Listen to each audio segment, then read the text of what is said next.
it's Loop and Larry from Guardians of Geek. We have lots going on the show this week. We are going to be looking at the Oscars. We're going to be looking at SAG. We're going to be going through all the latest geek news. Oh, hurry up. This is making me feel weird. Plus, we're going to be looking at the movie The Black Hole. It's going to be absolutely faster, amazing.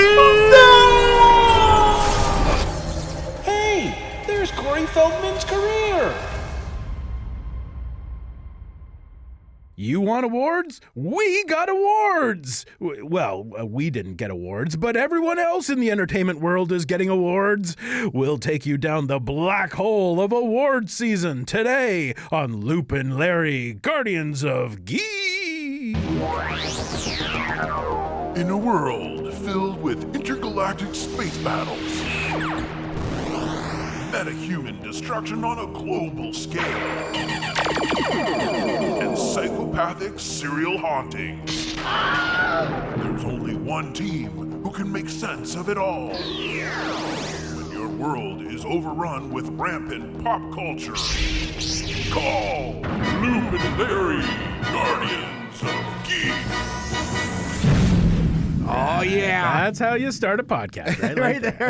It can only go really downhill from that explosion. But that's how you do it. That's right. Hey, it's At least Loop. that's how we do it. Yeah. Who are you? I'm Loop. I'm Larry. And this is Guardians of Geek. So far, so good. We're just, we're back 1,000. 2020 is off to a great start already. Oh, yeah. Once you figure out who we are, we'll be totally fine. So how are things going? Pretty good. Things are already kicking off in the entertainment world with the awards season underway. Awards are everywhere. It's Like true. it's like. Do you like awards season? I do love awards. I like an award show. A lot of people don't like them. They don't like putting like art up against art. It's like, to me, it's not really like what's up against what. It's more just I like just the glitz and glamour of an award show and the celebrities and everything else about it, right? It's all the other things surrounding it. Yeah. But it also gives you a chance to like see things or at least know of movies that you probably never heard of. Yeah, and it sort of makes you realize there are a lot of really good movies out there that you probably wouldn't ordinarily see if they weren't nominated. Normally, yeah. Yeah, I love that. I love them. I like them for the same reason you do. The glitz and the glamour and the whole Hollywood. And it's cool to see the stars that you like watching on TV and in movies sort of being nervous. Do you know what I mean? Like being real people. Yeah, being actual people for once. Yeah, I think that's cool. Yeah, it's pretty cool. So we've got Golden Globes happened. Yep. Then we had the Oscar nominations, which I love. I always love the Oscar nominations. I love watching them. Me too. We in the past years, Loop and I used to come into work early so that we could be here right at 8:35 on the day, and we'd have to everybody would have to be quiet. We'd find the channel on a TV in the station, and it was a big deal. We'll break some Oscars down a little bit later, but this week, which like for us would be on last night, it was the SAG Awards. Yes. So tell me a little bit about that. Well, the SAG Awards is actually one of my favorites, and it's only been in the last few years that they've actually started televising it. It wasn't televised, I don't think, or if it was on like some very minor networks. It was hard to find. Yeah. But now it's televised, and to me this is probably one of the more meaningful awards ceremonies, because I mean we all know the Golden Globes are glitzy and big and all of that, but really they're only voted on by 90 people, right? And so they're sort of people don't take them that seriously. But the SAG Awards are like the Producers Guild Award and the Writer Guild. They're the ones that are voted on by their peers. The award is called the Actor. And it's a really cool looking award. Yeah, it does look cool. Yeah.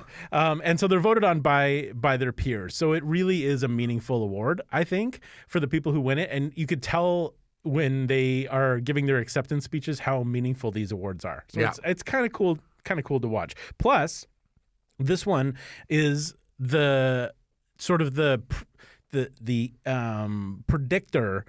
best predictor of the way the Oscars are going to go. Yeah. Because the Screen Actors Guild has the most voting members of all of the different guilds. Yeah. So all the guilds, the entertainment guilds.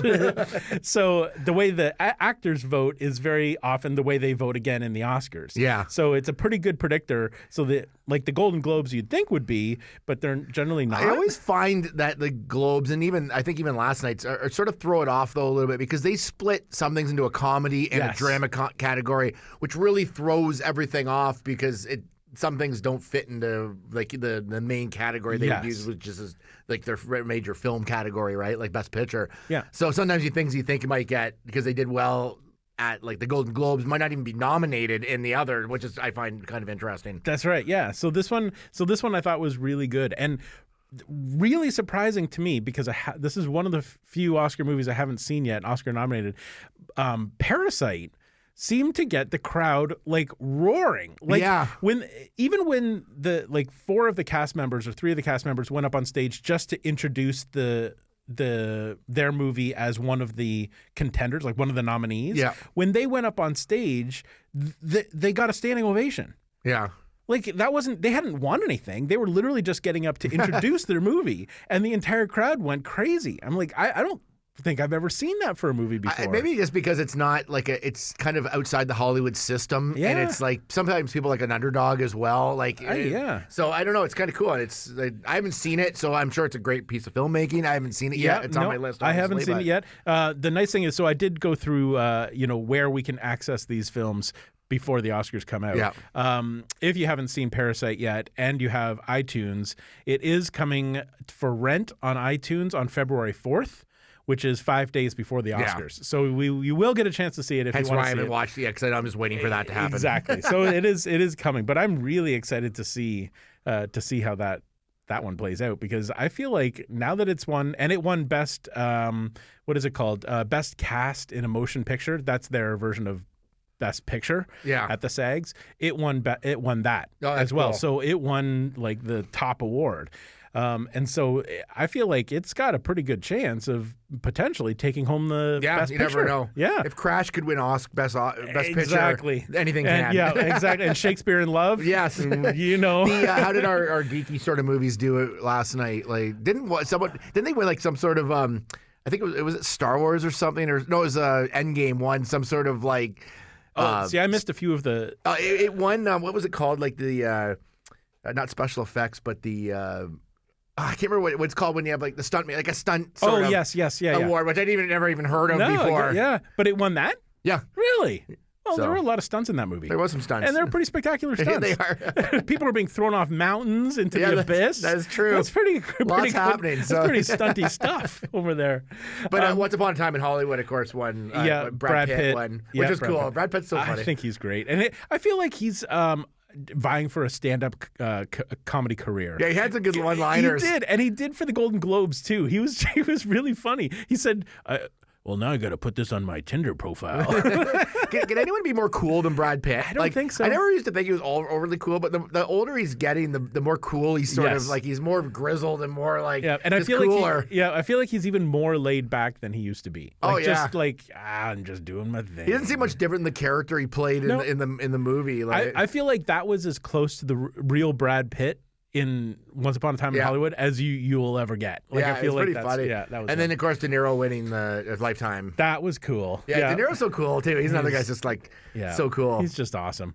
And of course Joaquin Phoenix winning Best Actor. He's just on a roll with this movie, and it's kind of cool because it's the first DC movie to get like awards recognition. So Marvel's probably like I know. The thing is though, I feel like I don't know. You're a Batman fan, but I feel like the Joker as a character, even Batman, is sort of supersedes DC. Like it's almost its own thing. It's almost sort of its own universe. Like outside, even though it's a DC product, it seems it's such a meaty character. Yeah. Like it's just so because he's so dark and so like. Everything. Like he's just such a psychological character that he must be like awesome to play. I agree. I feel like that's one of those characters that actors would like jump at the chance to play. Yeah. You know, and especially now that they've taken the Joker in this really dark path, I feel like now people are gonna be like, that's a character I want to be part of, like a universe I want to be part of. It just opens it up. I never saw Jared Leto's version of it. What was that in? That was Suicide Squad. Yeah. I remember I started watching Suicide Squad and then I woke up and it was the end of Suicide Squad. I missed I bet you like a good hour and a half of that movie. Really? I don't know what it was about it. It just wasn't keeping my interest for whatever reason. You know, the thing with that movie is that the trailer for it was awesome. Yeah. Like it was one of those trailers that made me think this is going to be the movie of the year. Yeah. I was so excited. That was such a cool trailer, and the movie was so not. Yeah, I don't know what it was about it. It just didn't flow well No. or something. It was kind of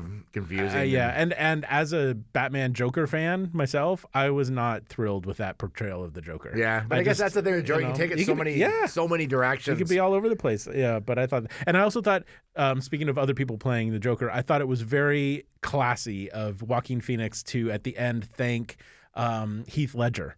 Yeah, that was for cool. coming before Yeah, him. that was really cool. You know, for riding on the shoulders of Heath Ledger. I thought that was really well done. And with Joaquin Phoenix, you know where he's going to go because that guy is like, he seems almost like the Joker himself. He kind of is. I don't know. He's just, I don't know. I can't read that guy. Like, he just seems like he's insane, like all the time. Like, but he was really down to earth in this. Yeah, he was great. SAGs. I was quite impressed. And then people calling out all the other actors that are in the category and saying something really nice about them all. Except for Taron. I think that he's barely done anything. There's that. Yeah, he hasn't done enough to really like. I noticed that too, but I was like, he hasn't seen enough of him doing meaty type roles. All he's done is really like. I mean, the Elton John thing, he did a great job. I thought the movie was fantastic. But, yeah, it was. I mean, he did Kingsman before that. Yeah, and I don't know what else. And he's probably done a couple other stuff, but it's like that was sort of. But it was glowing. Like every other actor, he was like, I idolize you. I've watched everything you've done. And then he gets to Taron. I can't remember his last name. Taron. Oh yeah, I can't remember either. But he gets to him and he's like, and you, I saw you. That's the other thing too. The other people he sort of like he's kind of worked with or like kind of at the same. They're his peers where he's so young, like he's just such a different, like he doesn't know enough about him to really like call him out like for his body of work because he hasn't had a body of work yet. But what he said was nice. Like it was I mean for what he's done, sure. Like he's I thought I actually enjoyed that Elton John movie more than I enjoyed Bohemian Rhapsody. Actually, you know what? And this kind of pains me to say a little bit because I'm a massive Queen fan. And I actually liked Rocket Man better too. I think maybe it's just the style of Rocket Man. I like that sort of almost semi-musical like style that it had. And it had a little bit more depth. Like it just I thought the Bohemian Rhapsody like got into the story really well. I think that Rocket Man though was more gritty. Like it showed the drug use and it showed the it was just a better like I like just the way it presented it better with that sort of like semi like sometimes it's realistic, sometimes it's not. What's in his head, what's not in his head, like that kind of thing. Where Bohemian Rhapsody, I found it was like it almost seemed like the members of the band were there and go, oh, we got to talk about this. Oh, we got to show this because there's some scenes that are like there's a middle of a scene where he's like arguing with someone. Someone's playing a bass line in the background. Wait a minute, what is that you're playing? What is that? It ends up being like whatever song it was. Yeah, another one bites the dust. It's like, but it seems so like forced into the movie. It's like, oh, we should tell the story about how we started doing it. That had nothing to do with what was going on in the scene. The scene was like literally the moment where he revealed to the band that he had AIDS. Yeah, and then like in the middle of that. Wait a minute. What are you playing over there? I love to hit. Oh, yes. Let's try that out. Yeah, it was a little abrupt. There's just little moments like that. Though the end scene when they were doing the Live Aid was wicked. That was like, it wasn't like awful. I didn't quite enjoyed it. I thought the Elton John was a little bit stronger. I think so too. And I think if Joaquin Phoenix had actually seen it, he would have said the same thing. I think so too. You know what is stronger? The Pop 5. Oh, let's move on. All right, let's check it out. What's hot? We'll tell you what's hot. It's the Loop and Larry Pop 5. Oh yeah, loving the pops. That's the first pop of 2020. That is the first pop of 2020. There'll be many where that came from. All right, so let's start right at the top. And this one I'm going to hand over to Loop because he's the king of all things. I know about that. Marvel, the Mobius trailer. Yeah, this is a really odd one. Only because it's like that the character, which I kind of like. They're doing these sort of side characters that aren't as big sometimes. This is I wouldn't call this like an A-list character. No. I wouldn't even call it a B-list character. I honestly had never heard of it. It was like it's a C-list character. Okay. Like, Morbius the living vampire is what he was called in the comic. Oh. Was in he had his own series and things, and he was like in Spider-Man. And I read an interesting fact actually that before he debuted in Spider-Man, the only reason they hadn't put any vampires in it because the comic code said you can't have that sort of dark sort of character like a vampire or anything like that. And as soon as they lifted that, all of a sudden all these vampire characters started coming out because they could. Yeah. I think it's just sort of the evil, like the pagan sort of like side of that, like sort of. Yeah. But anyway, so it's he's. Basically, what you saw in the trailer is what he is in the comic, essentially. But he's like an anti-hero, kind of like a Venom, essentially. So sometimes he was battling Spider-Man in the comic, sometimes he wasn't. Like, so he was all over the board. But but this looks pretty cool. Like, I mean, he kind of looks like him in how he sort of looks in the comic book in the trailer. In the trailer, so it looks good. Like again, it's part of the Sony Marvel universe, as they call it. So it'll attach to Venom and to the Spider-Mans, obviously. Yep. But what's interesting, there's some definite Spider-Man references in that, which would now make it attached to the other Marvel universe too. So I feel like they're leaving windows open. Yeah. Like they're just like, let's hint here and there just in case. Yeah, like to see what happens. The deal comes through. There's a part where he's walking by a wall and it has a picture of Spider-Man. It says murderer across it, which would make reference to the last Spider-Man movie where he's been framed. Yep. And then there's another part with Michael Keaton in it.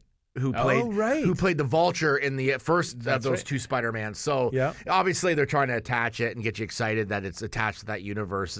Eventually they'll probably all meet up. Well, and that's the thing. I mean, we know with the Marvel universe and even with the outside, like the Sony stuff, they all link at the end. Like by the time this whole Phase 4 is finished, you'll know where that one fits. The problem with the Sony stuff is because they're not they've allowed Spider-Man back into the MCU, but like these aren't really part of the MCU, like Venom and that. I mean, I'm sure there's some sort of idea of maybe mixing them into it, but we'll see. Yeah. But it looks interesting, and Jared Leto looks good in it. Like I like Jared Leto in some stuff. I think I actually quite like Jared Obviously, Leto.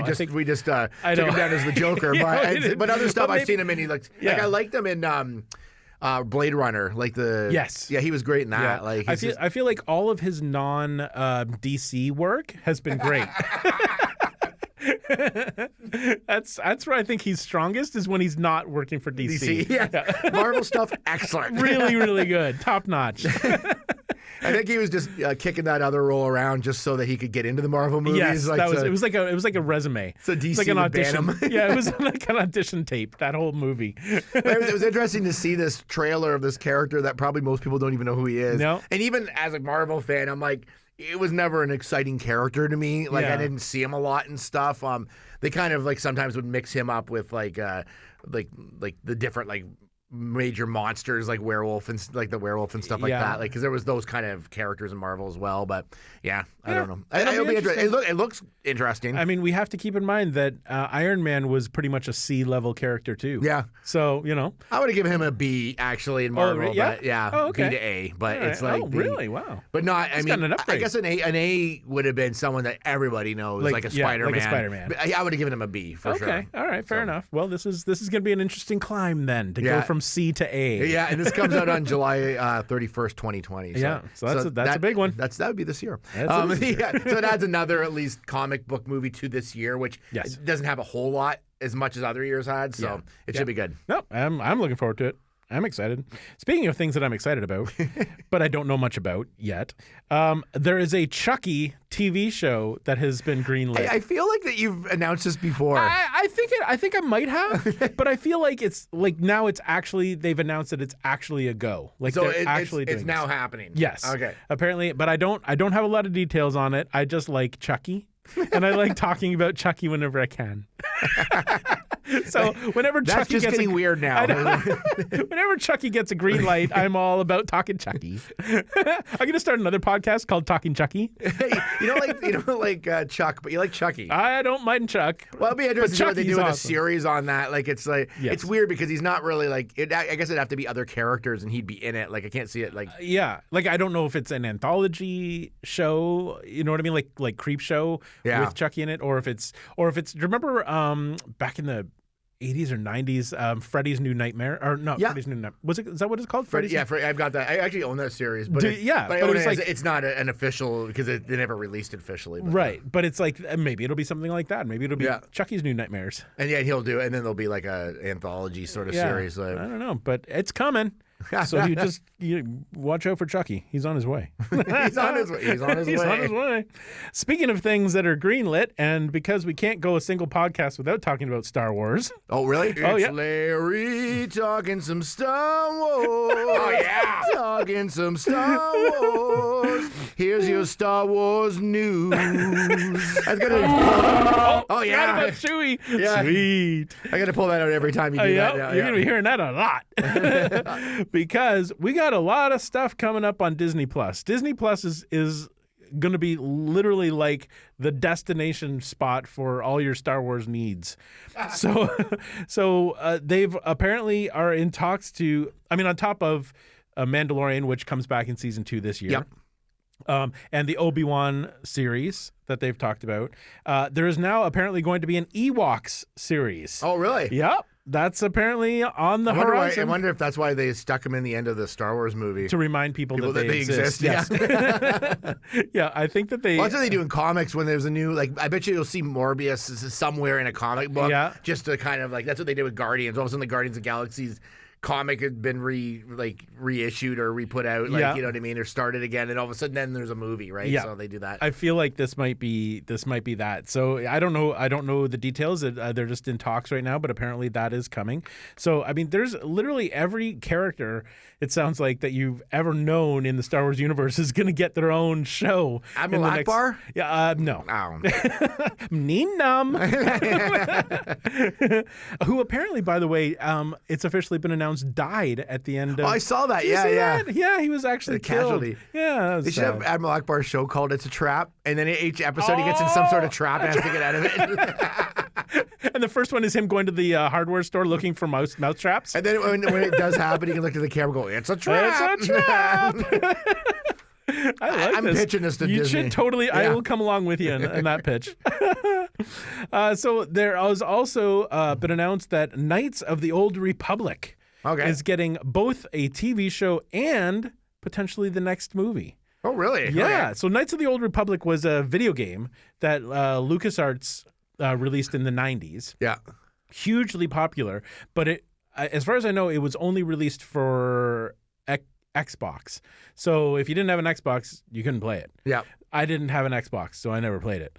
But it's got some really iconic ships and characters. Darth Revan, I think that's how you pronounce it. Revan is in there. You'd recognize him if you saw him. Yeah. But anyway, it takes place, I believe, 400 years before like the current Skywalker saga. So from what they are saying, they're going to be making that era, Knights of the Old Republic, into both a TV show and potentially the next series of movies, which I believe are slated for 2022. Yeah. So that might be what we're looking at. Not going forward as much as you would prefer to do. I know. Yeah, I know. I like to go forward this on is it, going but- back, but this is going way back. Yeah, okay, that's fine. Which It's I think is pretty cool because then it would involve the Sith and a totally different era. So the ship, like, it would look completely different. Yeah, that'd be pretty cool, actually. So I think, it'll be like classic, Sith versus Jedi kind of stuff. Yeah. Yeah. So anyway, so that is coming as well, and that's pretty exciting. So that's the Star Wars news I have for you today. Well, that's I need a little update on this. I've been seeing that the Obi-Wan series at one point, people were rumored that it was canceled. Apparently it is not. Okay. So Ewan McGregor's people, whether it was his agent or something, said, no, those rumors are false. It is still on the table. We are still in talks. It's still happening. Stop being so ridiculous about this whole thing. Yeah, I don't know why let it that would have started in the first place. Who but- knows? Somebody wanted to start some controversy. That's all it takes. Oh, Something's man. canceled. The Ewoks are canceled. What? No. Yeah, because this has been such a big thing about this Yes, show, and yeah. it's like it'd be so weird for it to be canceled all of a sudden. Well, yeah, I can't imagine why. And plus, Ewan McGregor's known about this show for 4 years. Yeah. Like, he announced that he knew they approached him like 4 years ago. Like, this has been in talks for a long time. Yeah. So And it's happening. I'm quite sure. And so anyway, the rumors are false. As Yeah. far as I know. But I'm going to be As far right as on your top of people this. have told you, That's it's- my people know, his people, they talked. I can confirm. All right, perfect. All right. So, James Bond movie coming up. Oh yeah, I'm like on it with the music today. Well done. Really well played. So it is coming up, and it is very exciting. Loop and I are pretty stoked about the 25th Bond movie. And the fact that it's the last of the Daniel Craig movies. Right. So this is his 5th movie, and it's his last as James Bond, which opens up the question, who's going to be the next James Bond? Yeah, because they haven't announced at all. Like, They who haven't the said next anything. No. But if you watch the trailer, it looks like the female lead in the trailer is the one who is poised to become the next Bond, because I believe she mentions that she's a 007. Yeah, she's a double O agent. Yeah, right? so it felt like when that trailer came out that, oh, she's going to be the next Bond. Yeah, probably based on reaction of audience. Yeah. Nope. That's a hard no on that. So apparently, according to Barbara Broccoli, Or Broccoli. Barbara Broccoli, the Broccolis have been the producers of the Bonds since. Is it Broccoli? Isn't that how you say it? Is it? I think it's I think it might be Broccoli. I've always said broccoli. Because it's spelled like broccoli. Well, it is spelled like broccoli, but I think it's like. Is it broccoli? I think it might be. But That makes I a don't lot know. more sense to me. Yeah, it sounds better. Okay, I'm going to start calling her broccoli. Is that what you said? Broccoli. Yeah. Broccoli? Okay. I think that's how it's spelled. Okay, that makes more sense to me because It seems ridiculous if they're called broccoli. broccoli. Hey, Yeah. Miss Broccoli. It could be. I'm not 100. I'm going to say you're probably right on Yeah. that. All right. Well, according to her, she says, and I quote, in reference to who's going to be the next Bond, or Yeah. will there be a female James Bond? And I quote, Bond can be of any color, but he is male. I believe we should be creating new characters for women, strong female characters. I'm not particularly interested in taking a male character and having a woman play it. I think women are far more interesting than that. Yeah, I think so too. I agree. I think that's very interesting a very interesting take on it. Like not just, no, I don't want to make her a female. Like it totally makes sense. Give a female a brand new character, a strong lead. She doesn't have to follow in the footsteps of a male. Yeah. Because essentially that's what she'd be doing. I think it'd be cool to like if that. I don't know I can't remember who's playing the woman in the next Bond, the other 00. But it'd be cool to have a spin-off if that. Yes. If like, you know what I mean? Like there's different things you can do. Yeah. And I but- could see that happening. Yeah. Yeah. But as far as a 00, so whoever follows Daniel Craig will be a male. James Bond, as long as the Broccolis Yeah. are in charge, and I think they always will be, James Bond will always be a male. So Yeah, now we're back to Idris Elba. Yeah. I'm certainly hoping. Yeah, it'll be interesting to see who they get for that. I wanted him until I saw him in Cats. Now I'm like, I don't know now. Cats has ruined all those He's killed actors for me. What about Judi Dench? Yes, me too. Ruin Yeah. Judi Dench? How can you ruin Judi Dench? Dress her up as a cat, and it's instantly ruined for me. I don't know. The Tay-Swift? All their Oh. credibility has gone down the drain from that Wow. movie. Yeah. Well, so then wouldn't it be good to put Idris Elba in a Bond movie to redeem himself for you?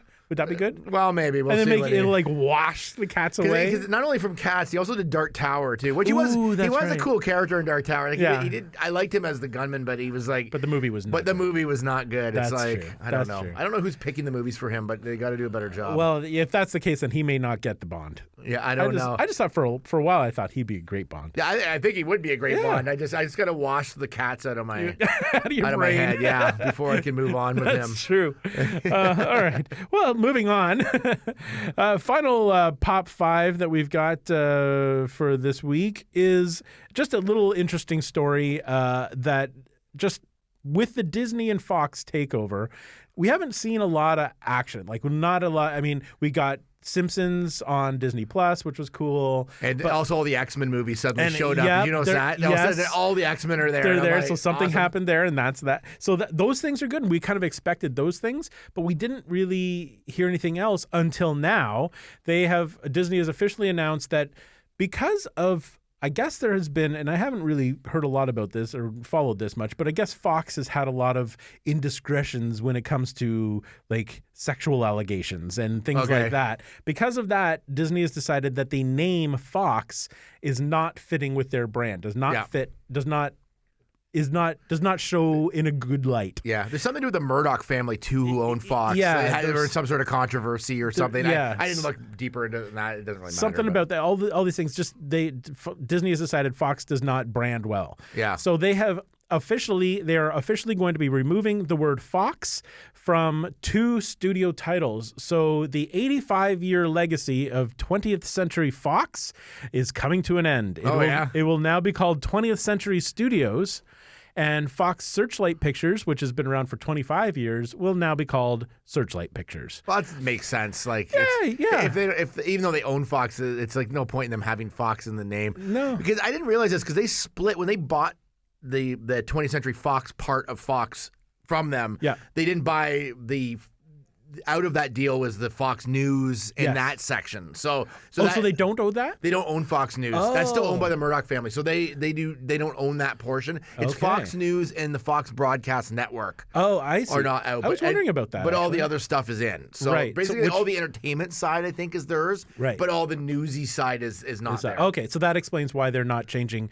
Because my son actually asked us. He said, "What are the? Is it just going to be called News? It's not going to be called Fox News anymore? Oh Just yeah, News? no, the Fox News isn't part of this deal. Okay. And actually, if Disney's trying to stay away from controversy, they probably don't want to be part of the Fox News Right. group, Yeah. just because of the way they swing left or right wing or whatever. Yeah, I it don't know doesn't- which way. And They're right. They're They're hard, right-wing, They're pretty yeah. hard right. yeah, they're very hard right. Yeah. So No, that is makes sense. Probably what the deal was $71 billion too. What? But they get a lot of return in that. Like Oh, there's a lot huge. of classic things in that. Yep. Oh, absolutely. It's good. But Including all the Avatar stuff too. Which That's is, right. And their 25 sequels are doing. plus, we got to finally hear the 20th Century Fox fanfare on top of the Star Wars movies when they released them to Disney Plus. Oh, that's right. Because they were gone for. That's right. Yeah, I never thought of that. They were gone forever because Disney didn't own them. Yeah. So, but when they posted them to Disney Plus, the 20th Century fanfare, which to me is part of the movie, Yeah. is back. So that's except now it'll be 20th Century Studios fanfare. But apparently the animation, like with the searchlights and all that, yeah. none of that's changing. They're literally just changing the word. They're just taking the word out and putting Yeah. a new word in. Yeah. So All that's I just thought that was an interesting story. Yeah, it's cool because it's like it's just taking ownership of it, right? Well, it like is. now they own it. It's like okay, we're done with the name. That's It's- right. Fox Well, is out. but the fact that brand is so old, like 85 years, it's been around like forever. It's been that. I'm 20th assuming Century they own Fox. the Fox network too, right? Like the Fox they like must. station. 'Cause They own, must. if they own the Simpsons and everything. Yeah. Like, maybe they don't. Maybe they own certain shows from it or something. I'm Yeah, not 100%. I'm not really sure because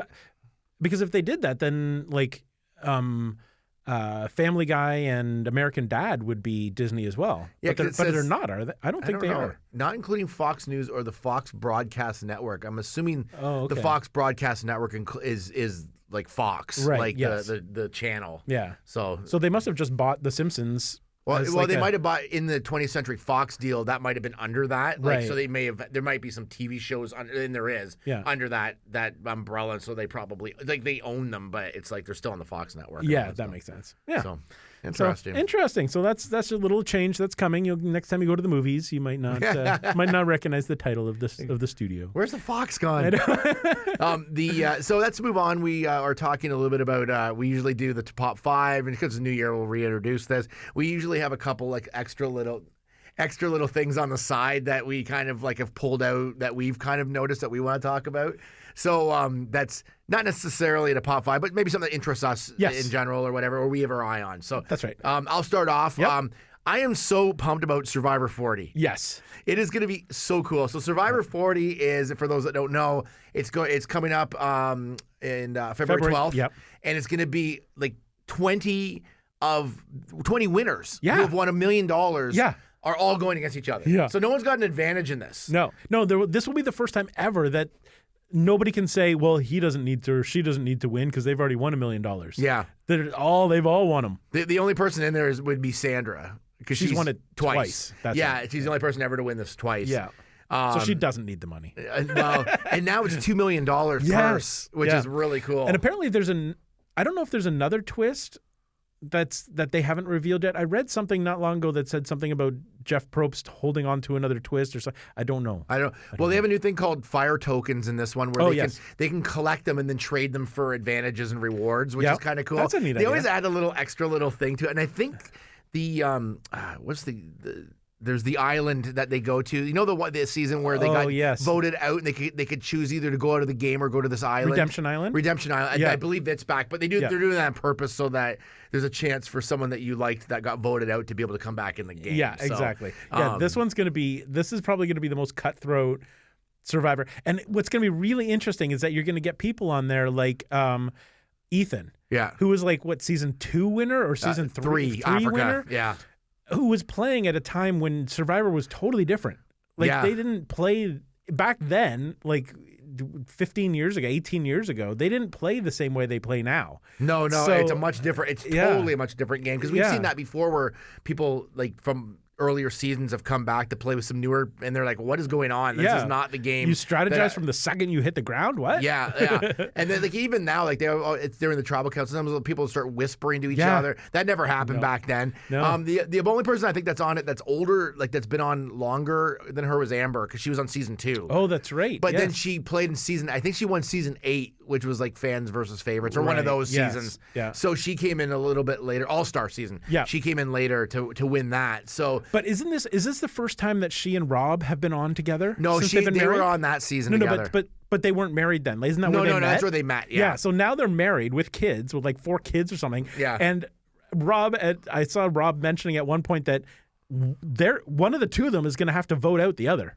At some point. Like at some point, you're going to have to turn on. Unless they make it to the end together, then they don't have to. But then they have to talk about why they deserve it over their spouse. Oh yeah. One way or another, it's going to get tense. Yeah, it's gonna like the blood versus water season when they go on with somebody like your brother or whatever, and then you'd have to like, because I remember that got cutthroat too, because some people had to cut people from their own family just to stay in the game. Yeah. So actually, one of the winners on this was she's sisters. That they were both on An Amazing Race. Oh, is she back again? Because she won that season. The Twinnies. Yeah, the Twinnies. So she's back on this season. Really? Yeah. Oh my gosh. Wow. So there's some pretty cool people in this season. Actually, it's going to be really good. And then they've got people from. I know it's very like last 10 years heavy. Yeah. Like for sure. Like they have almost every season pretty much up to the last 2 of people on it. So they don't have 39 or 38 winner on there, but they don't. But they have most of like the 30s and most of half the 20s at least. It's really cool. This could be a game changer. Yeah, it could be. It's going to be really fun. I think it's going to be fun to watch. It's going to be fun to watch these because this started in 2000. Can you believe that? Like how long ago it's been? I watched an interview with Jeff Probst where he was talking about like that he didn't even think of really doing this because some of these winners he had asked just sort of casually if they'd ever come back, and they said no. Yeah. So he just assumed a lot of them wouldn't come back. And then when they decided to do the season, he went back to them again. The producer said, "Well, just go and ask again." So he went back and asked, and a lot of them are like, "You know what? I'll do it again." Like really? So a lot of them are now back on, and it's just gonna be so good. It's gonna be really cool. But you know the funny thing is, and you may not have had this issue because I think you're a bit of a bigger fan than I am of this. When they were showing all of the winners, I knew like half of them. I've seen every single season. I have not missed a single season, and I was like, I don't remember that person. I don't remember that person. I know. I own like on DVD, yes, like I think the first like 10 seasons or 12 seasons. Yeah. And I look at the covers and I'm like, I don't remember half these people. No. Like, and I like watch them like there's just been so many seasons and so many people filed through that show. Yeah, I guess like unless they have something about them that's really like sticks out, then I can remember them. But you'd think. I mean, there's only been 39 winners. Yeah. In 20 years. I think you'd remember those 39 people. Yeah, I think there's one of those that I don't remember at all. Like I went through them all and I'm like, okay, I do not remember this one. It was one of the girls. And I can't remember what they said about her, but it was like I have to go back to that season and watch like a YouTube clip or something. Yeah. And then maybe I'd remember who it is. I'm sure you would. Because some of them look a lot different than they did when they were originally on. But they're I like Tyson a lot. Remember? Yes. I'm looking forward to seeing him. And then there's what's his face, Tony, who had the Spy Shack. Oh yes, he's back. Tony's there's good. a lot of those type of guys that you're like, oh yeah, the Spy Shack. Because remember he was on it again, and then he like as soon as they got on, I think he took off and started looking for idols, and then they just cut him like right off the top. First one out or second. I think he'll play a much different game on this one. Yeah, I'm interested to see what Poverty does. Because she was the one that won. She won like Amazon or Fan versus. She was on Amazon, I think, but won Fan versus Favorites. Right. She was like so good. Her season. I've forgotten about her. Yeah. Yeah, and she's still does I think she does a podcast or something or a YouTube about Survivor. About Survivor. Oh, does she really? Yeah. Oh, wow. She's a mega fan. Yeah. She's kind of taken that and ran with it. So it'll be interesting to see how she does in that. Like it's gonna be a good one. Yeah, it's gonna be a good season. It'll be interesting to see who people start targeting. Yeah. If I were them, I'd like the older people that are on it. I would start to target the young people. Oh yeah. Or the people that they think will just glide through. Get rid of them first. The big personalities are targets already. Yeah. Like Rob and Amber. Rob and Sandra. Yeah. Like to me, they have the biggest targets on their back. Like they just came back as idols. Yeah, and I don't know how many of these people will know that though, because they probably just stayed on the island and didn't leave. Like, that's true. But I mean, everybody knows Amber. I mean, everybody knows Sandra and Rob. Yeah, it would just seem to me like they're gonna have the hardest game. Yeah. just to stay there. Yeah, it'll be tough for them for sure. Yeah. But anyway, so I'm excited about that. That is again is on February 12th, and I cannot wait. I know. And a couple days before that is the actual Oscar broadcast, and I cannot wait for that. Yeah, I can't wait. I love the Oscars. I am so, but I always get excited about the Oscars. But this year, for whatever reason, I'm way ahead of the game when it comes to watching the Oscar movies. Usually the Oscar nominations come out and Loop and I are like, well, we got 9 movies to watch before February 9th or whatever. because we always try to watch all the Oscar movies, like all the best pictures anyway. Yeah. And usually we've seen maybe 1 or maybe 2. Somehow this year, when the Oscar nominations dropped, I had already seen 7 of the 9 I don't know movies. how you've seen so many. I don't know. And how I managed to pick the ones that I had ended up seen being... 2 of the 9. Yeah, it was crazy. The only ones I didn't see and I haven't seen yet are Little Women and Parasite. Those are the only 2 I had that I haven't seen yet. And so I've only got 2 to watch before the broadcast. I can't believe that how many you'd seen. Like, because a lot of those movies I would never have just gone to see at the theater. Like I had no interest in them or whatever. I gotta tell you, this is probably one of the strongest years for Best Picture nominees that I have seen in as long as I can remember. Yeah, like I said, I've seen 7 of the 9. I haven't seen the other 2, so I can't say anything about those 2 yet. But I assume Parasite's probably pretty good. Yeah, I've seen 4 now of the. Yes, you are catching up. Yeah. But slowly, they are like every movie that I have seen that's been Oscar nominated so far has been phenomenal. Like, do you have the list by any chance nearby? I've seen Jojo Rabbit twice, which I have not seen that. It is a fantastic. If you only get a chance to see one Oscar-nominated movie That's this what year, I'm hoping to see this week. Yeah, see Jojo Rabbit. My kids Rabbit. would stop doing things that I had to drive them to. I might not have time to actually go see it. Yeah, it is phenomenal. Ford versus Ferrari, one of the most exciting movies I've seen all year. I wouldn't have thought, just by the name alone, I thought it was like a comedy or something. Like I didn't realize what it was, and that's why I never would have seen it. And I'm not a big car person, so I was like, it just didn't interest me at all. But well, see, I thought it was going to be more corporate, like more like corporate battling Ford versus Ferrari, but it's not. It's about the guys on the track. Like it's. I was thinking more it was going to be like a Will Ferrell movie, like that. Oh, whatever. Yeah, that's what I was kind of like thinking. a Talladega Nights or something. Yeah. No, it's a drama, but it is like Christian Bale and Ben Affleck. No, not Ben Affleck. The other one, the buddy. His little friend. His little friend. His little buddy. What's his name? That's totally. I know who. Jimmy Kimmel's nemesis. Yeah, I know. How can I remember all of that stuff? I don't know. Matt Damon. Matt Damon. What was that from? That was from Team America. Matt Damon. Okay. Anyway, those 2 are amazing.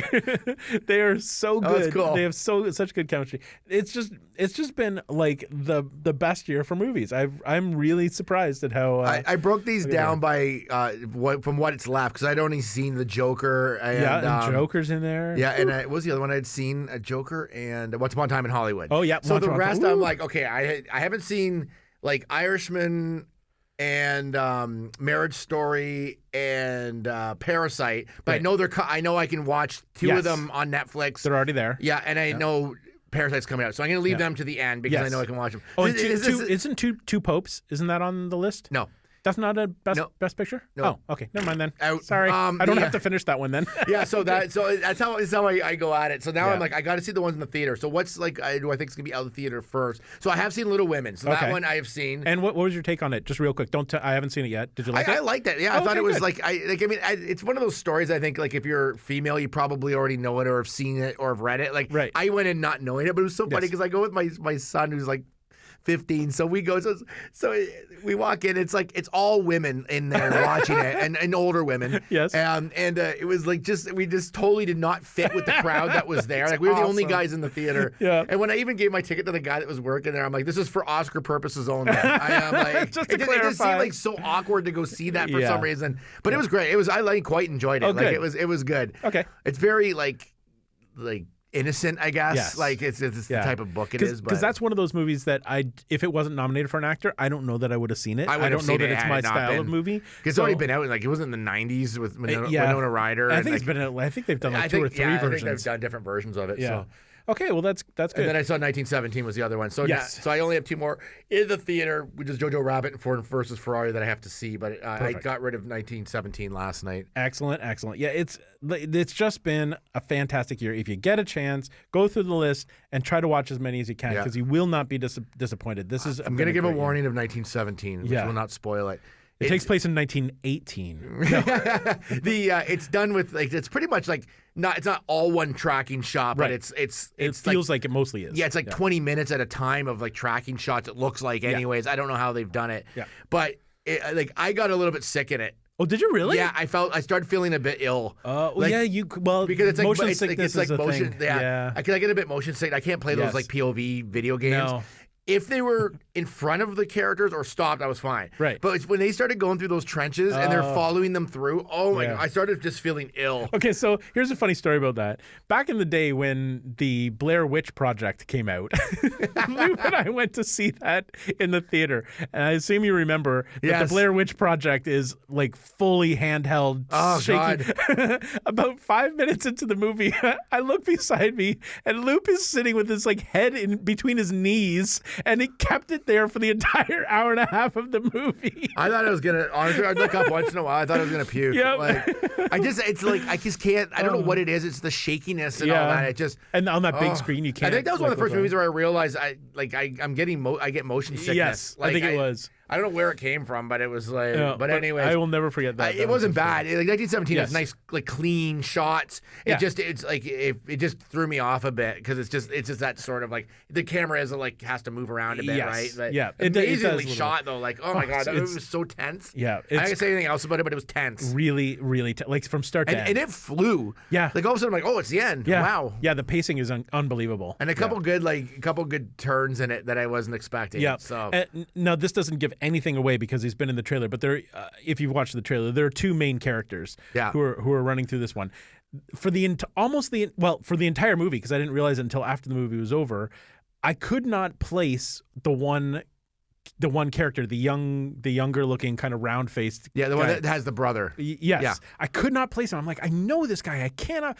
That was Tommen from Game of Thrones. I know. I wouldn't have recognized that. Once I looked him up, I'm oh yeah, but Tommen. I had no idea. Yeah, so I'm putting that out there now so that you don't have to suffer like I did. Yeah, it's funny too because my wife's she's goes to look them up because they kind of looked recognizable, but I wasn't sure. And I said before she looked them, I said, I bet you one of them's been in Game of Thrones, and he was. And she goes, "Yep, Tommen." Yeah, it totally blew me away when somebody told me that after. I'm yes, that's who that was. I totally didn't get it, but anyway. So I am super excited about the Oscars, and they're coming soon. Yeah, other than Joker and the Oscar list, just to go beyond Best Picture, most of the sort of geekier movies are all in your sound editing, or all the technical awards. Rise of Skywalker is sound editing, and Joker's in there as well. Yeah. So that's where all those ones sort of always end up being placed, right? Because they kind of want to put them somewhere, but really, Rise of Skywalker is the only thing I can see in here that's even Avengers isn't even in here. I don't think for any. Really, of these. it didn't get any special effects. I don't see it. I thought it did. Maybe special effects. I haven't gotten that far yet. So while you're looking for that, here's my biggest disappointment with all of the Oscar nominations, and the biggest robbery of the season. Was Willem Dafoe in The Lighthouse. Yep. I talked about The Lighthouse before. It was the follow-up to The Witch, the horror movie. It was all shot in black and white, and it's literally the entire movie is just Willem Dafoe and Pattinson. Yeah, Robert Pattinson. Just essentially just the two of them. And Willem Dafoe's performance is outstanding. It is you totally forget that it's Willem Dafoe because he has this crazy sort of accent that he uses throughout. Yeah. And he's so rough and so harsh. And I was totally mesmerized by his performance. I could not believe it. I came out of that theater and I said, Loop, you mark my words. He is going to be nominated for Best Actor. You wait. Once again, denied. No, I heard his performance was absolutely amazing. I just can't imagine how he did not get a nomination. I just don't know. Well, we'll have to find out. It's a big snub. We can think about it as we take a walk to the car. Yeah, I need to get out to get some air. Let's take a walk. There we go. Let's jump in. We're already in the car. Yeah, we're in the car already. Okay. I skipped the walk. It's all right. I just need to go for a drive.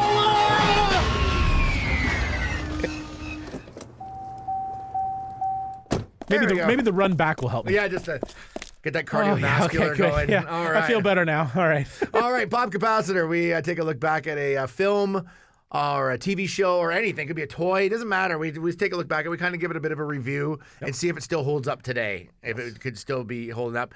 And today we're looking back at a little Disney film. Can you give me just a quick little year and such on there? This, am I releasing the title? You can release the title right We now. are talking about The Black Hole. It was released in 1979, and it was the first Disney film to be released with a PG rating.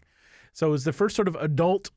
I love how movie. PG's adult. In the world of Disney at the time, PG was considered adult. They had never released a PG movie before, so it was their first foray into sort of an adult fare, and it came right on the heels of the success of Star Wars. As soon as Star Wars took off, everybody and their brother had to make a movie like Star Wars. Oh yeah, so for sure.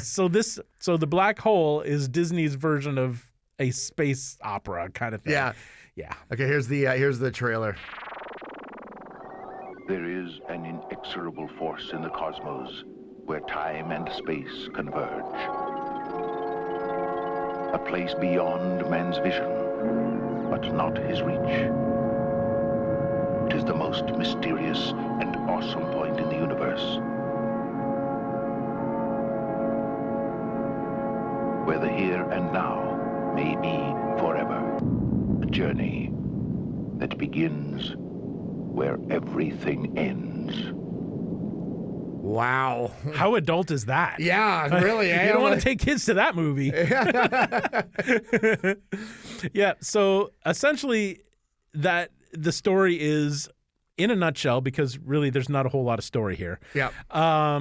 A crew on a spaceship flying through space. And they spot a black hole. And they're like, hey, there's a black hole. That's kind of nifty. And as they get a bit closer to it, they realize that there's another ship parked right in front of the black hole. Right. But there's not supposed to be anybody there. And so then there's this whole big, like, who is this? What's going on? Well, it turns out it's an American ship that had launched years and years ago. And one of the crew members from that ship was the father of one of the crew members on the current ship. Right. But he has gone missing. And how is this ship here? I don't know. I think they presume them all either missing or dead. Yes, or, yeah. So then, of course, this new ship has to go investigate. And that's pretty much the story. Yeah, it's No, I remember watching this as a kid. Yep. And I remember enjoying it as a kid. Me too. I liked it. And then I watched it now. Yeah. And keeping in mind that this is an adult movie, so you as an adult should appreciate it more. Yeah, but it was. I think it was marketed to kids because there was coloring books. Yeah. There was toys. Yeah. There was everything, including. I'm just gonna grab this for you. This was a comic book I drew. I forgot I had this, and I just found it. This is a comic book that I drew around when the movie came out. Are you serious? That is awesome. Look at Vincent is in there. This is George Lucas? I don't know who that is. I barely remember. I remembered some sketching that I did of it or something. So I went looking and I found that whole comic. Okay, so we're gonna take pictures of this. Yeah, for sure. And we will definitely post this on our social media. You've got to see that. It's really funny. I probably took the pictures. I probably kind of like copied the looks of them from like the coloring book or something. Yeah. It kind of looks like there, but it was. So you must have been like 8 or so. Yeah. Oh, that's pretty awesome. Yeah. We'll take pictures of those and post the them. paper's even like kind of weird. Oh yeah, but it's in great shape. That's really yeah. good. I know. I was surprised I had it. Yeah. So there was a point in my life where I did like this movie. Yes. I thought it was pretty cool. So let's just sort of break this thing down. Okay. First off, in the Disney Plus version, there's a 4-minute song. Yes. It's called an overture. Before, kind of like they would have done like for there's a bunch of movies in like the 60s they used to do that for. Like they'd have like a whole overture. Yeah. Like Gone with the Wind was one. Like they would have like a whole. So but it starts like that, and I'm like, well, where's the movie? Yeah, like what's going on? So I get a text at like whatever o'clock at night from Loop who says, I think Disney Plus may have accidentally only posted the audio from this movie. There's no video in this movie. I think that how are we going to watch this thing? I don't understand.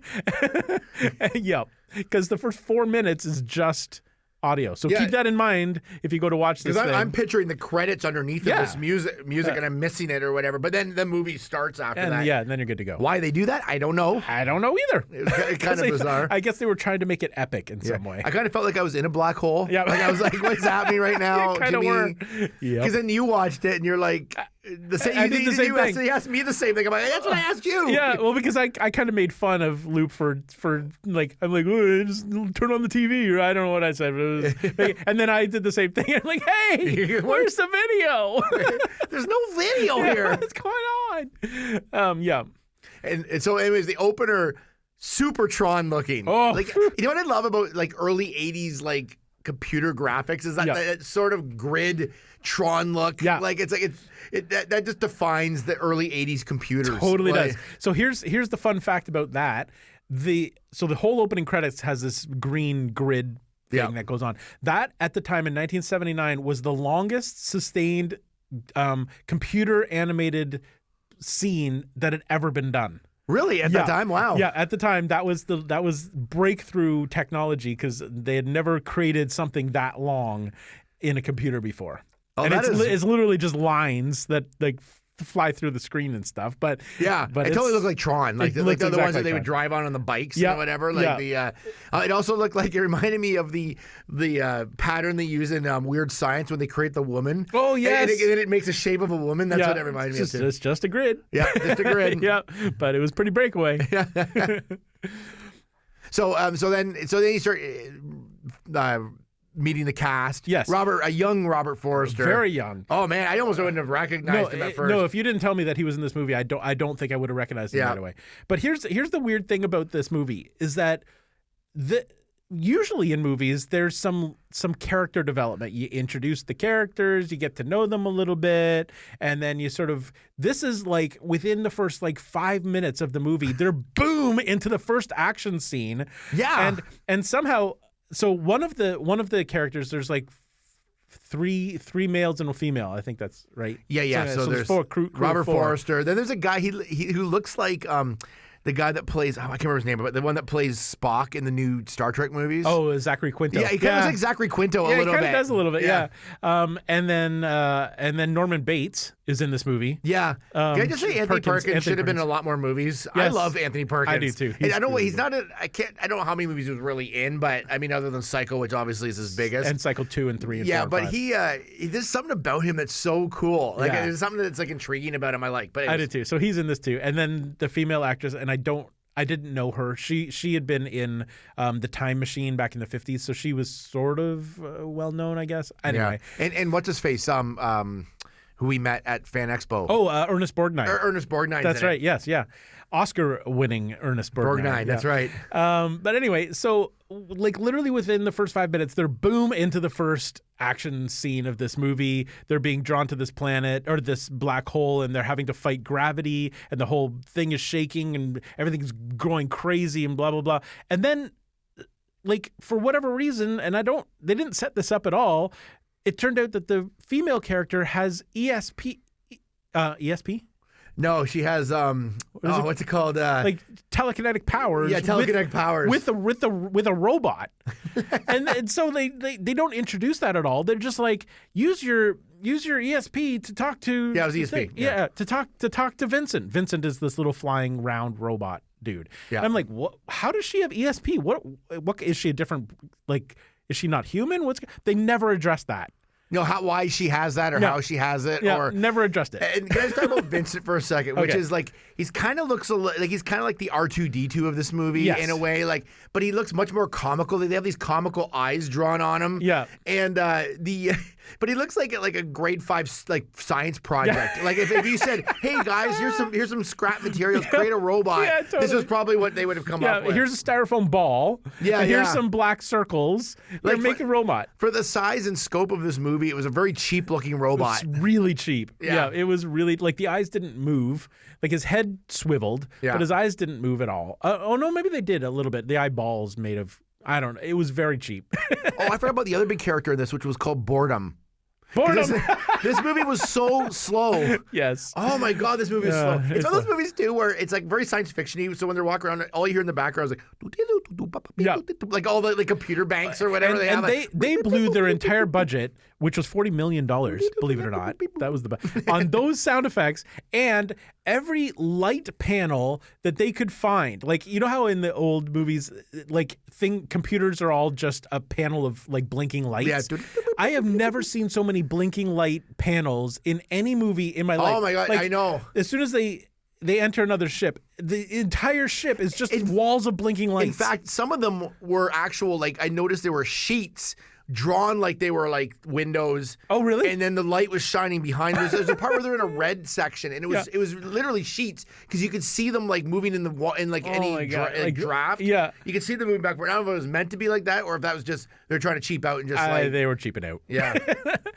But yeah. So anyway, so they're boom right into this first action scene, and then they get to this ship. So they've already established that the ship is there and it was the ship that this female character's father was on. Yeah. And so they're like, well, maybe he's still there. Like, and she got her hopes up. She's like, oh my gosh, maybe we can rescue my father.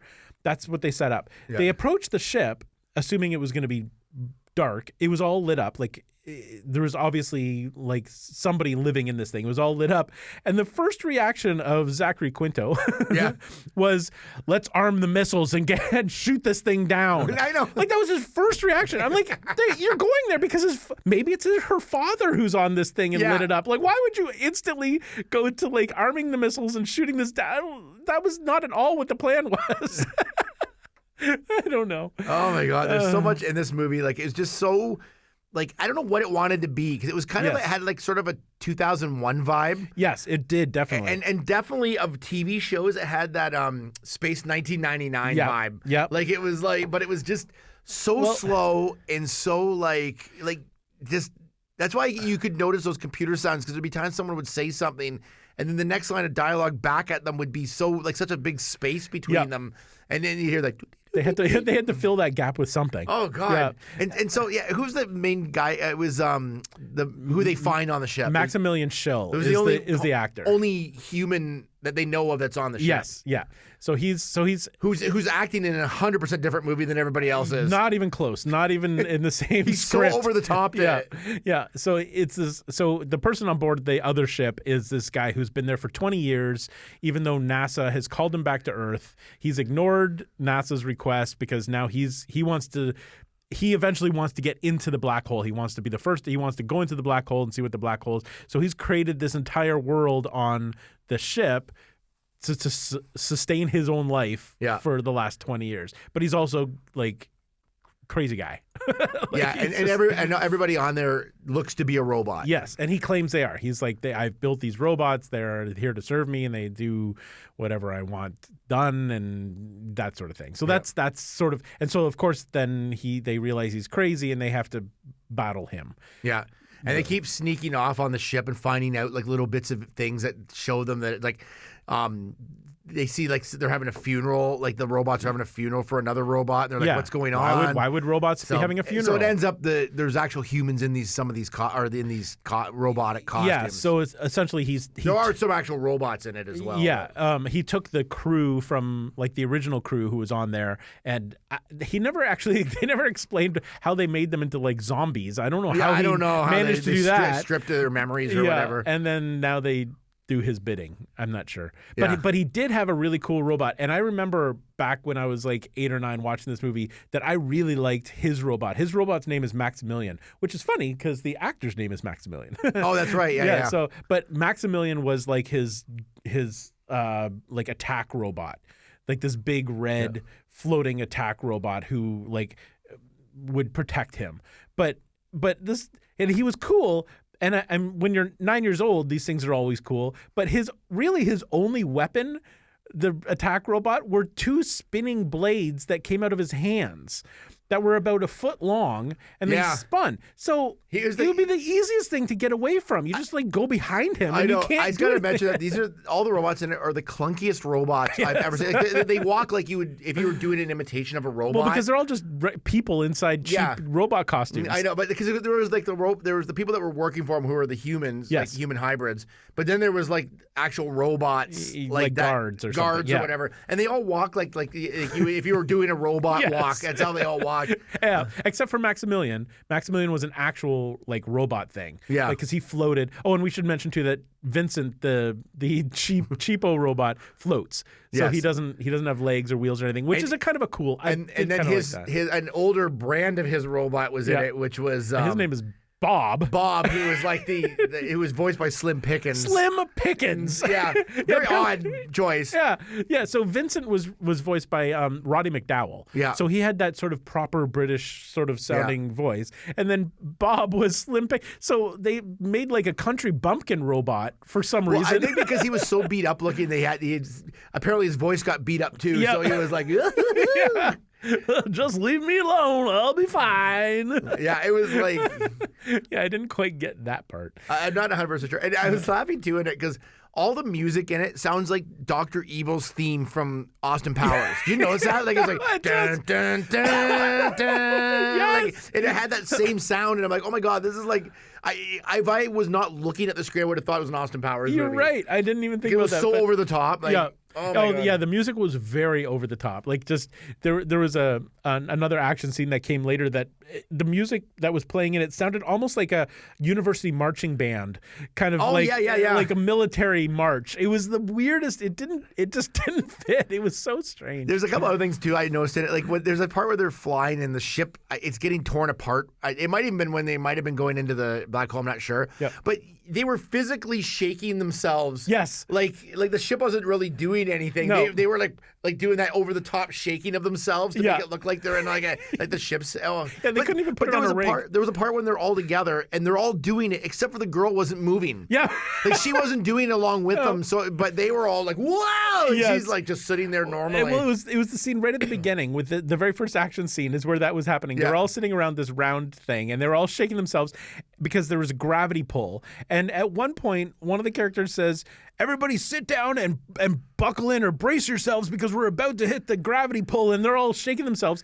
The female astronaut person at that very moment just kind of casually comes down a ladder, walks over to her chair and sits down. Meanwhile, the rest of them are all like frantically shaking. Like, did you miss the memo? I know. Strap yourself in. But one of my favorite parts of things about this movie is that excuse me. Again, I'm getting overexcited.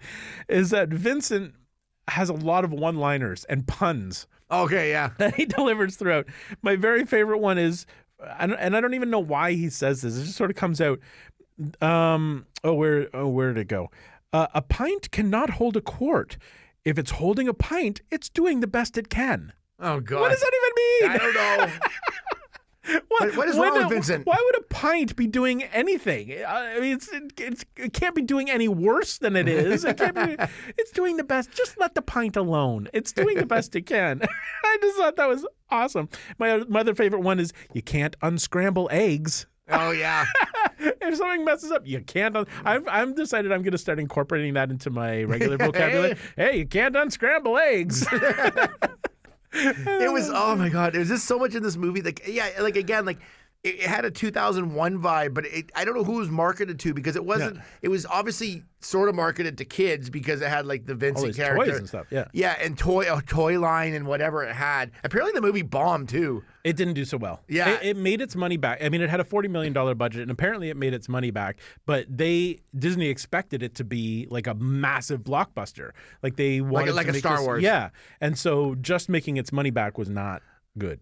Yeah, no. But the one thing I remember most about this movie was the serial tie-in. the cereal toys. I distinctly remember, and I don't remember which cereal it was, but I distinctly remember the toys being in the cereal boxes because I remember like insisting like with my parents that they buy me that cereal so I could get the Vincent toy from the cereal box, because that was a big like tie-in with this, which is kind of cool. I don't know if that had really happened much before. Yeah, like with movies anyway, tying in toys with the cereal boxes. And so everything, the big ship they're on that they go to, they get in their regular ship or whatever, but the regular ship is taken off at one point. Yes. Remember, which looks like the top of the CN Tower, by the way. Yeah, it pretty much is. So.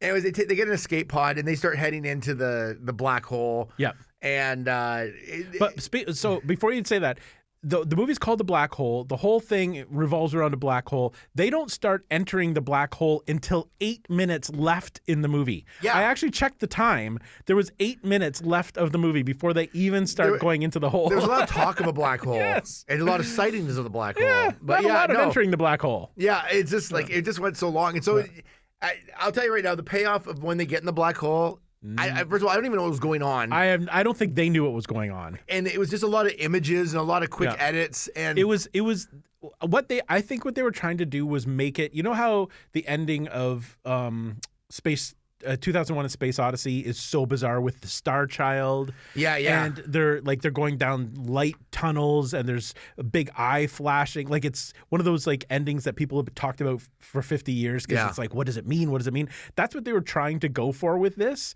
because at the end of the movie, Maximilian Schell, the bad guy, gets killed because a big screen TV falls on him. Yeah, exactly. And anyway, once they enter, and so that happens before they enter the black hole. Once they enter the black hole, all of a sudden, amidst everything else, there's this long tunnel of light that looks like, you know what it looks like? It looks like the tunnel that the Dorothy and the Tin Man and the Lion and the Scarecrow walked down to see the wizard. Yeah. Do you remember that that hallway? It looks like that. That hallway appears and it just keeps growing and growing and growing. And then all of a sudden he floats through like as a ghost or something. Is he going to heaven? I'm not really sure. Well, I don't know why. Well, somehow he puts himself in the robot. Remember? Well, yes. He fuses with the robot. Yeah. Somehow he sends his personality into the robot. But he's already dead, so I don't know how. I don't know how he did that. And then at one point in this, so this all happens in literally in 4 minutes. Is this scene with this tunnel, and then they also flash to a scene that looks like hell now, and Maximilian, the robot, is standing on top of a mountain looking like he's like the king of hell, and the camera tilts down and you see flames and you see like people similar to what he had on the ship working it looks like around. A cult or something. It doesn't make any sense. And I assume they go to some sort of heaven or something. I guess. I'm not really sure. And I got kind of lost at the end there. And then they cut back to the original crew on their ship, and then the movie's over. Yeah. And there was no dialogue. In the last 8 minutes, there was virtually no dialogue. You don't know what's going on. So it's literally just a series of bizarre images. It very much felt like they had no idea what to do once they got through the black hole, but they felt like they needed... I almost felt like they did it, maybe didn't go through the black hole, did a test with a test audience, and everyone's like, why aren't they going into the black hole? Yeah. And then they kind of tagged this end onto it. Yeah, because it's literally the last 8 minutes. Like it totally feels like an afterthought. This whole venture through the black hole totally feels like an afterthought. It's really strange. But anyways, I loved it. Me too. But here's the thing. I didn't love it, but I loved the nostalgia of it.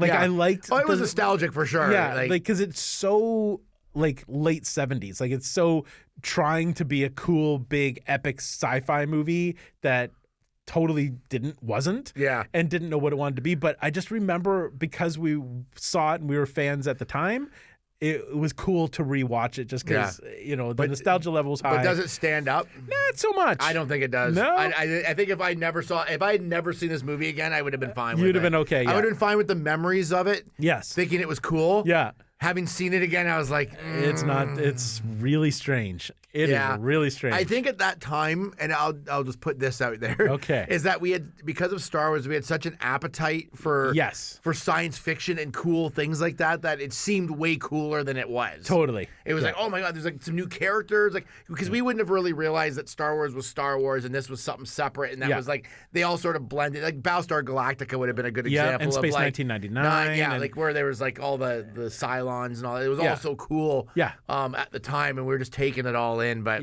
this. Yeah, it came out at the right time to get people interested, but you could see that they were trying to make this into a Star Wars type thing. But there wasn't enough character in it, and there wasn't enough like villainy. It was very inconsistent, and the acting it's literally half an adult movie and then half a kids movie. It reminded me of a bunch of actors that were film actors, and then Maximum Shell was like a stage actor. Yes, totally. That's what it was, because everything was so big. Yeah, it was so way too big, for what everybody else was doing. Right. Oh, and we got to mention real quickly, there is a death scene in the movie. One of the main characters, I won't spoil this. We'll leave something for you to watch.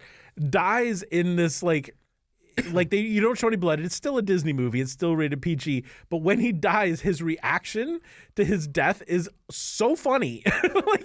What he does with his face. Oh God! It literally made me laugh out loud. I know exactly what you're talking about. It just made. Anyway, we'll leave that one for you guys to watch. Yeah, we'll leave you a little tidbit of something that you're going to be like, I gotta watch this. But it's on Disney Plus, so you can watch it anytime. It's very easy to watch and dump out of it when you feel like it. Yeah, 100%. But for the nostalgia value, give it a shot.